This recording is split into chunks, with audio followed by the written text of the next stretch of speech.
Here we are, this is an exciting day for me. I've waited for 20 years to put a larger diff in a Starlet so I can actually do skids without blowing diffs. My man Wes here is helping me glue it all together. So we've got a Celica, I believe, RA23? 20-something? Yeah, RA20 Celica diff here. And then the factory Starlet diff. So basically we're going to cut these off, put them onto here. The overall width is 12 mils wider, and this is the same size, well it's a T-series, so it's the same size as an A86.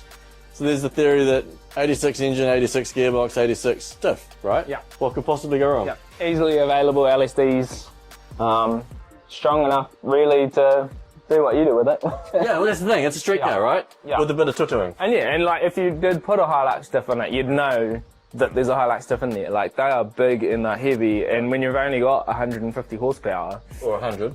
Or 100. you definitely know when you've got a big diff in it, you know? Like, you can feel you're losing power because you're just trying to turn so much weight. Yep. It's like if I'm putting a light and flywheel on, you know, it would literally be the difference of the weight of a flywheel and just spinning mass in a Hilux diff compared to a T-series. Which is anti my game. Yeah. Hey, I want to spin as quickly as I can. Yeah. Yep. And it's all extra unsprung weight that you don't want. Yep. Like all that weight's trying to move on your springs and it's not, you definitely notice it when you got the Hilux girl. Let's play. So, first step is... Yeah, first step's just chop all the brackets off. We've got it already sandblasted and everything. Obviously won't be able to be, well, you couldn't get underneath. Yep. But the majority of it's sandblasted, so we just hack all these brackets off, get them out of the way, and then we'll cut the brackets off the Starlet diff. Yep. Give them a bit of a clean up and tidy up and get them sorted. And then we'll... And you got a jig, right? Yeah. We'll disassemble it and chuck it in the jig. It's just hiding in the corner at the moment. Cool. So that jig requires the diff head and everything to be out, so we'll pull that out and get it all sitting on the jig and start swapping the brackets over. Yay. So, yeah, and then my plan is to get it painted tonight and away you go. Yes. But yeah, was it mounting wise, you almost could get away with using the factory lower ones. Yep. But they are slightly different. Yep. So but then, yeah, these are parallel on top with the panhard bar. Yep. Whereas the Starlet's triangulated 4-link. Yep. So they're triangulated and you don't need a panhard. So it's kind of good. Oh, so that's what this is? Yeah, that's the panhard to run I across. always wondered why the Starlet didn't have the... Yeah. Because someone told me once a Starlet isn't a true 4-link. Is it because of that?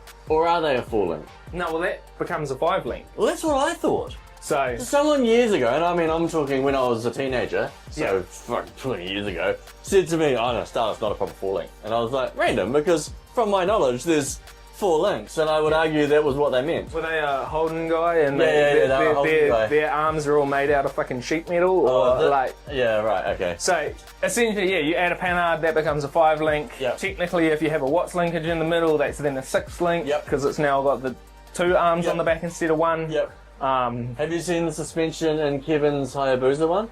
No. He's got hanging down here is basically a bit of metal with teeth cut into it, and then he's got the so literally there's no movement at all. Yeah, but that's he can change his roll center in the back by adjusting that point up and down. Wow. So that's the upside to like a Watts linkage, whereas having a panhard, your roll center is different one way than it is the other. I was going to say, it would always fall one way because it can't go both ways. But when you're cornering, it'll, like your roll center is different because it's pushing on this one.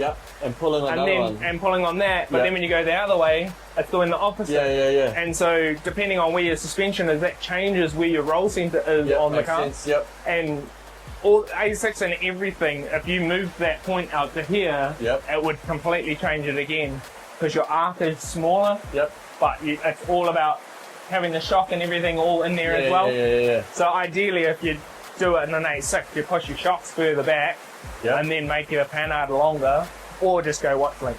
But yeah, like I know a bunch of people that just done the BA Falcon, AU Falcon, just use all that shit on the back of the diff, make all your mounts on the body, and happy days. Nice.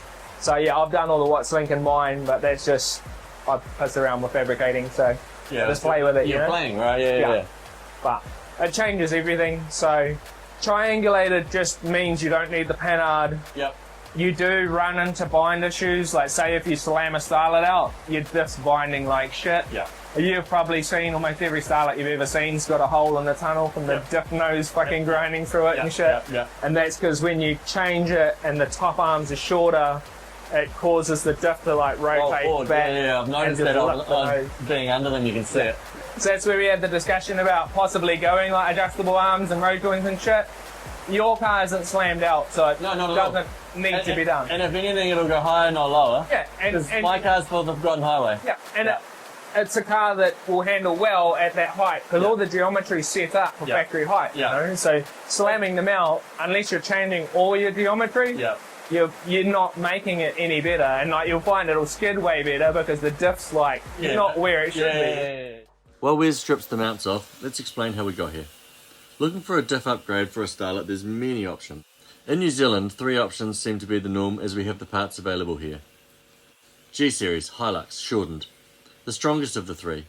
Plenty of options for ratios and LSDs, but they're heavy and deemed overkill for my situation. F-Series from the Estima, the solid axle ones. This is a fantastic option. You can use the same diff as the Altezas, lots of LSDs available, really good choice. T-Series shortened. These diffs, on a low power motor like mine, will be good all day long. They still require shortening, are lightweight, have plenty of aftermarket support, and the way I've chosen to go with my car. As I was working out how to shorten it, Mark suggested he had an RA23 Celica diff. That's a T-Series. Same strength as what I had chosen, but only 12 mils wider. The deal was made. This was where we are today. We've done the just to get the big bits off. Yeah. And now you're going to flappy panel down these edges. Yeah. Oh, I didn't know that's what flappies did. I didn't think they'd take that off. Oh no, it's a proper flappy with grip in it. Yeah.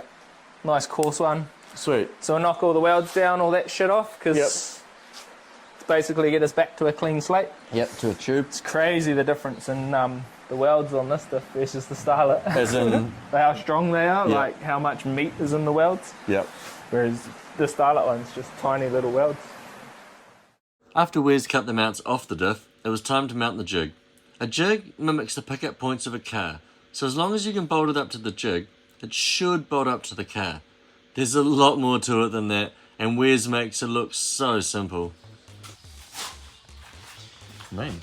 I have to 8mm packers under there. This is what the rule was. Oh yes. So those ones have to go up. Because housings. What, sorry? What's have to go up? Oh, because the housing's a bigger diameter? Yeah. Yep. Yeah, so the bottom ones stay, but the top ones need to go up. So like the 8mm packer goes in there. Okay. So. My brain would have thought it would go down because it's a bigger diameter. Yeah, it's just because it's sitting on here. Oh, yep, I get it. Yep. So it's not centered. Yeah. So your center line changes, which is why I made that one with adjustable. Yep, so you can do it. Your center line of the diff stays in the same place. Yeah, and you adjust what you're doing rather than packing it. Yep. Cool, man. So, got the bolt through there. All nice and shimmied up.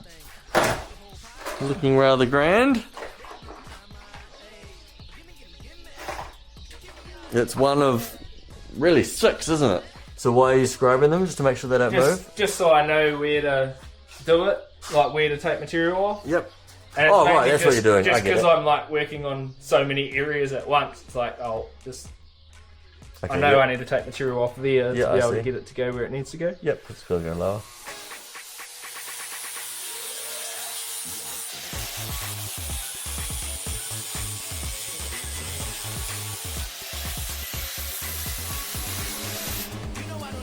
Next step, we tack all the welds on so we can remove the jig.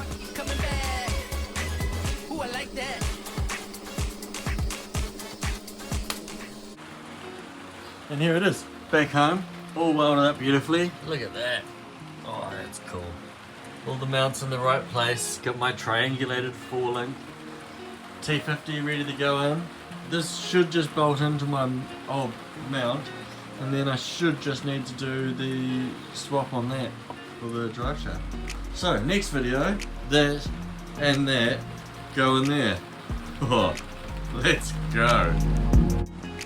Huge thanks to Wes from Fabworx. You're a legend, bro. I'm so glad I've got you on my team.